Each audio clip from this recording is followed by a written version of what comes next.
तर भावांनो, आज आपण थोडं लवकर जिमला गेलो होतो. जिमला जाऊन बघतो तर काय सर होते. सरांना भेटलो. त्यानंतर सर म्हणले चल मग वाट कशाला बघतोय, वर्कआउट करूया. मग आम्ही पहिला सेट घेतला केबल फ्लॅशचा. भाई केबल फ्लॅश जो मारताना मज्जा येते ना, ते मज्जा कुठलाच वर्कआउट करताना येत नाही. तुम्ही एकदा ट्राय करून बघा. तर हे सगळं झाल्यानंतर सर म्हणले हे ते सोड, चल पंप आलाय का चेक कर.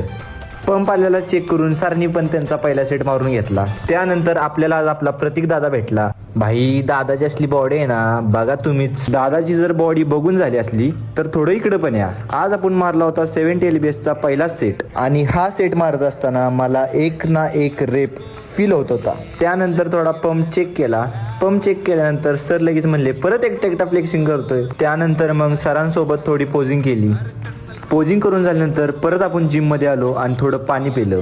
त्यानंतर आपण पुढचा मसल ट्रेन करण्यासाठी घेतला, जो की ट्रायसेप. हा ट्रेन करत असताना तुम्हाला पहिलं पण सांगितलंय कॉन्सन्ट्रेशन तुमचं खूप लागतं. परत थोडी प्रतीक दादाबरोबर पण फ्लेक्सिंग केली. भाई फरक बघा, फरक. त्यानंतर आपण आपला पुढचा सेट घेतला, जो की स्क्लर क्लशर असं या सेटला म्हणतात, आणि हा सेट खूप उपयोगी असतो आपल्या ट्रायसेपसाठी. परत थोडं आपण फ्लेक्सिंग केलं ट्रायसेपचं. तर मित्रांनो, आज पुरतं एवढंच. भेटूया पुढच्या ब्लॉगमध्ये. ब्लॉग जर आवडला असेल तर नक्की लाईक, शेअर आणि फॉलो करा.